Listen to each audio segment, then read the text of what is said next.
Good morning, good morning, good morning. Well, it's a rainy, gloomy day, guys. It ain't raining right now at this particular moment, but it is definitely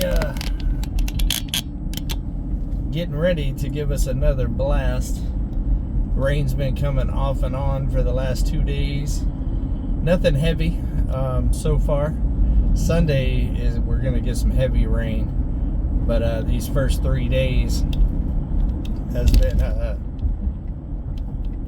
like misting and a little light rain and stuff like that, which is perfect for my grass seed to get that all settled in there and stuff before we actually get like a major rain. So I am very, very happy with the way things are working out. And it looks like we still got another 7 days of rain. Every day is calling for rain. Some days not very much, but rain every day.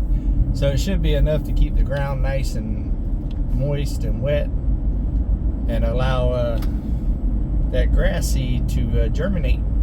And I have no birds or nothing like that messing with the seed. The seed is coated, and I think that deters the birds for the most part. I'm not wanting to put straw down all over my yard. First of all, it costs a small fortune to do that. It's a pretty big area that I seeded.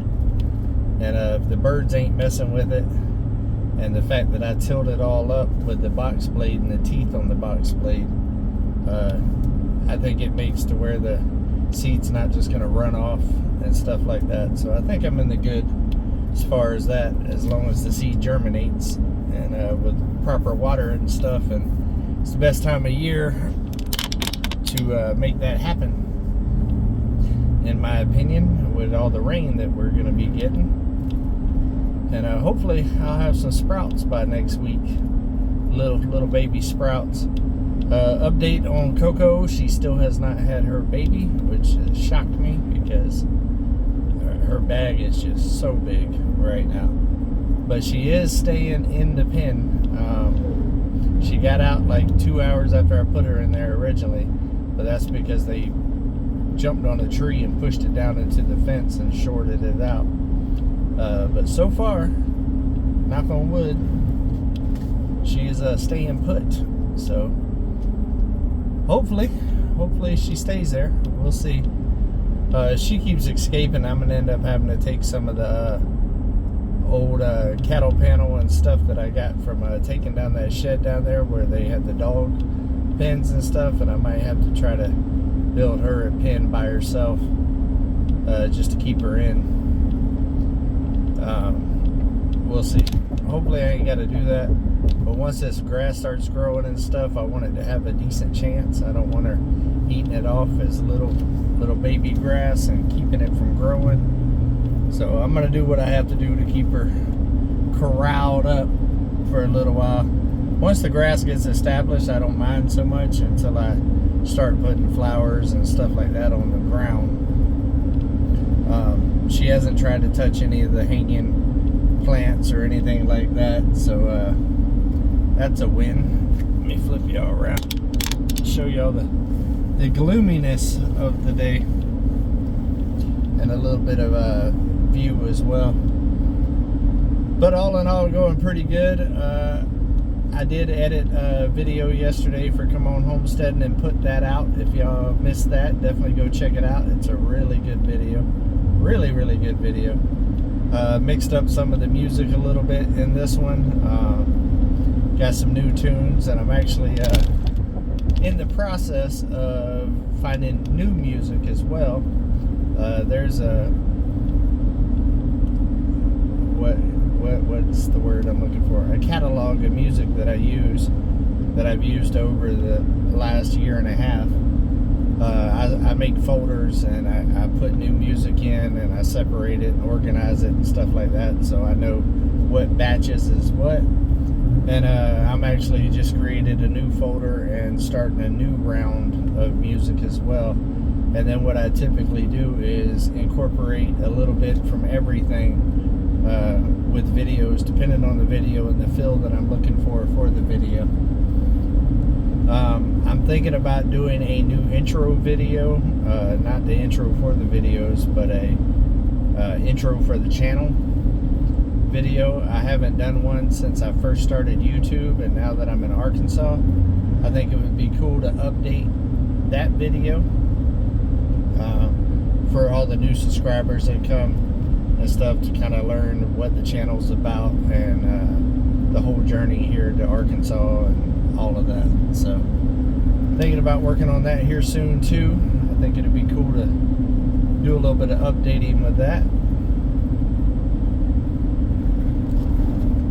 But basically my phone keeps wanting to go down and need to tighten it up.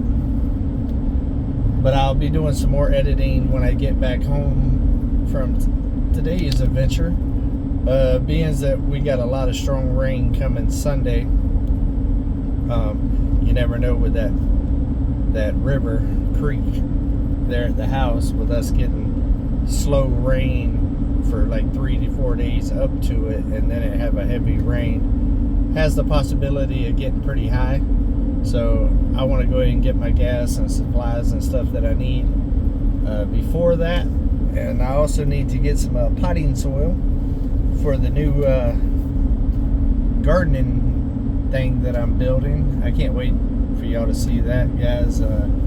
Haven't started building it yet. I'll be doing that up underneath one of the lean-tos off the cabin, off the back there where all my saws and stuff are, during one of these rain days, because it's gonna rain for a while, so I'm gonna have to work around the rain. There's no way around it.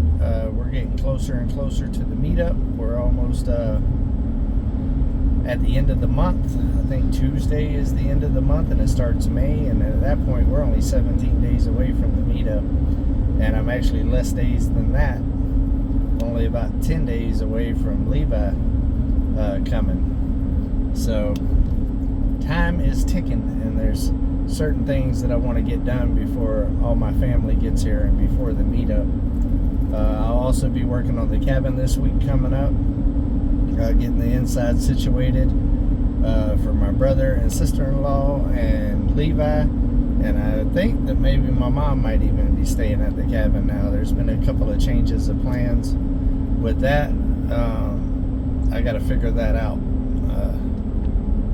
I don't want my mom to be sleeping uncomfortably, so I'm going to have to do some thought on that and figure out how to make it all work.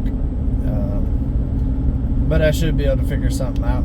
Just might end up having to get another bed or something like that. I don't know.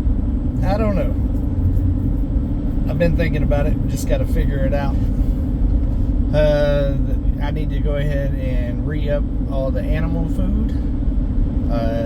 The chickens are good, the rabbits are good, but the goats are needing more food. And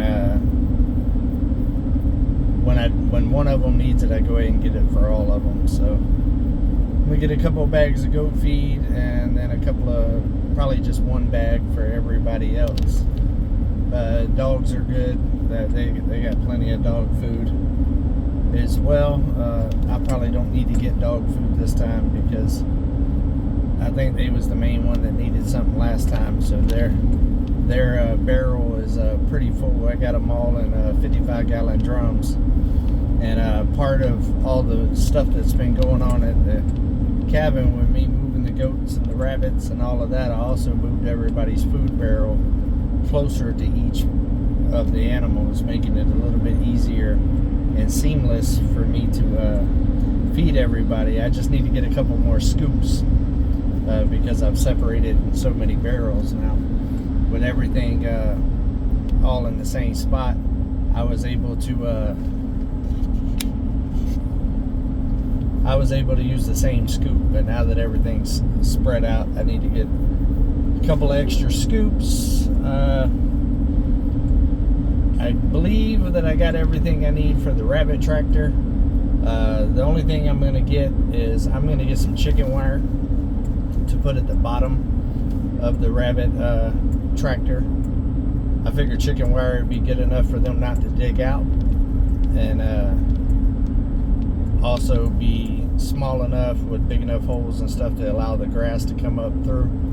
And Also where they're not standing on wire all the time. So I'm gonna do that. I got some watering nipples from Country Road Cure that I'm gonna try out. I got to get some hose and stuff for that to make all of that work. But I want to do a little watering system off the back of the grow out tractor for the rabbits. That way I don't have to give them water every single day. They'll have a bigger water kind of reservoir or whatever to kind of water them, because there's going to be, at times there's going to be quite a few rabbits in there. I'm also thinking about doing a separation type situation there too, where I can separate the male and the females, even though the way the processing works is you process them before they can actually start mating and stuff like that. But you know, on a homestead things get busy, and sometimes the processing date gets pushed and stuff like that, and then you run the risk of you know, some of them getting pregnant and stuff like that. So I'm thinking about taking this mobile tractor and splitting it down the center and having a male, female on each side. So we'll see how that's gonna work. I will end up having to put some kind of wire in between them as well if I do that. So I don't know if I got enough wire to do that. So I'm gonna do some more thinking on that today, and I might pick up some extra wire to be able to make that a possibility. I don't even think that I have to take it all the way up to the ceiling in order to make that work. I might be able to just do like a stub wall that's like halfway up to where they can't jump out. I don't know. I might end up going all the way up top just because of the rabbit that I call Parkour is very active, and he's most of the time he's sitting on top of the door of the of his little rabbit hutch area there. So they're pretty agile when they want to be. So it might be better off just to run it all the way up and be done with it. And it can be used for other things too, like grow out chickens and stuff like that, in between rabbits and all of that other stuff. I want it to be a multi-purpose thing, but I don't want it to be huge like the goat shelter is right now, because the goat shelter, moving it by myself is really not an option. I have to use Uber to move it. I would like for the rabbit one to be a lot more compact, and they don't need as much space as goats do. And that way I can just connect a rope to it and just drag it around by hand every day into a new location. So that's the goal. That's the goal. Gonna work on that, and then just other odds and ends stuff while I'm in town. Groceries and stuff like that I'm pretty good on. A couple odds and end things, you know, like everybody else, you know, milk, stuff like that, just little basic stuff. Nothing major.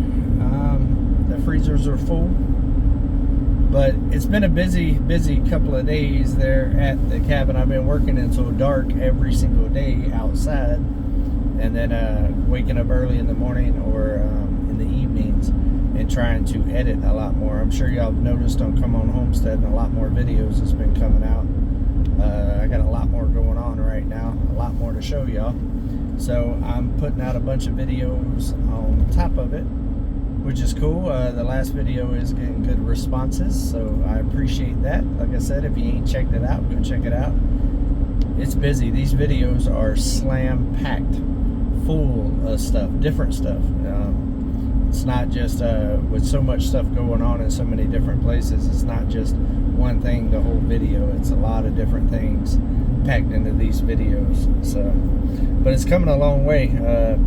Got the tiny house situated and organized and looking all fresh and clean and smelling all fresh and clean, and then I walk outside and it's looking a lot cleaner out there, which is helping my mentals a little bit.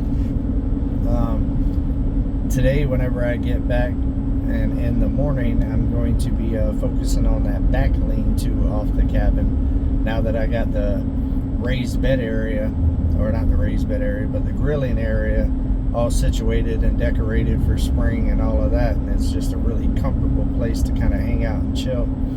I'm going to go ahead and clean up the back area now, where I've been storing a lot of building supplies and stuff like that, and see if I can't open that up a little bit to be able to build up underneath there on days like this and weeks like this that we're having, because the rain has been insane. And from what I'm looking, as far as my forecast will look out, it's chances of rain every single day, which ain't a bad thing. It's good for the area. We need the rain. It's springtime. Everything's coming alive. People are planting their gardens and all of that stuff. So I'm going to try to take advantage of the rain and work with it, instead of letting it put me behind schedule, where I start stressing out and then go into go mode and end up working myself to death. Body's feeling pretty good. Wearing the wrist brace and tennis elbow brace together seems to be helping quite a bit. Woke up this morning, it's a little stiff, and you can definitely tell that it's still has a lot of tension there and soreness in there and stuff like that, but it feels like it's healing. I just got to keep working it. I'm trying not to wear the brace 24/7 on my wrist, because I don't want it to get weak and all of that, because you got to be able to move it. So I've been moving it. I've been doing hot cold treatments, massaging stuff, putting peppermint oil and all kinds of other stuff on there, trying a whole bunch of different things or whatever, and it seems to be working. It's wearing the braces and stuff has definitely made it to where I can function a little bit better while I'm out there getting it in, because right now is a busy time of year and I can't be completely shut down. Still thinking about going to the doctor for it though, and maybe see about getting a cortisone shot and stuff. Maybe after the meetup, when things slow down a little bit, I might look into setting an appointment and get them to run some x-rays or something on my hand and kind of see what's going on with my arm, with my elbow and that, and see what they're talking about as far as getting it fixed up, because it's been lingering for a while. The elbow's been since the end of the summer last year, and the wrist has been since around Christmas time. So that's a long time to not heal, and I definitely cut back on projects and stuff, trying to give it time to heal, because everything, I've actually talked to a surgeon, and they pretty much said for the tennis elbow, that's the best remedy, is just let it rest. So that's why I cut back on the big projects a little bit. But it's springtime, there's no more cutting back. The stuff's got to get done. So I'm gonna do what I need to do. I went on a whole ramble on that one, didn't I? Let's see here, what else we got going on, and that's about it for today. Be on the lookout for tomorrow or Sunday for another Come On Homesteading video. It's a jam-packed one, guys. Jam-packed, just like the last one. Full of stuff, and y'all will be able to really get to see how the property is looking right now. The last video shows some of it, but nowhere near to the extent of what it is right now. So it's been a lot of changes. This past week, and got a lot more coming this week, so looking forward to it. I hope y'all are excited about it. There's a lot of really cool, really good action-packed content coming y'all's way, and of course, I'm going to be showing you some sneak peeks and behind the scenes and all that stuff on this channel. And I also plan on editing and getting out this weekend sometime the Fired Up Friday from the Eclipse party. I know it's been like 2 weeks since that party happened, but I did film a Fired Up Friday for that, about cooking all the groceries for that, and that really doesn't get time stamped just because it's cooking groceries, and I really do want to put it out because man, that was some good food, and I want y'all to see it, and maybe try to make it for yourselves, because everybody seemed to enjoy it. So if you are interested in that, leave it in the comments, let me know. We are coming into Danville almost. Y'all made it all the way from, or not Danville, Darnell. Darnell, y'all made it all the way from Danville to Darnell with me. But I hope everybody is having an amazing Friday. Hopefully y'all had a productive week towards your goals. Hopefully y'all helped out some people, made some people's day this week, and hopefully y'all kept it real. I love every single one of y'all. See y'all tomorrow. Come on.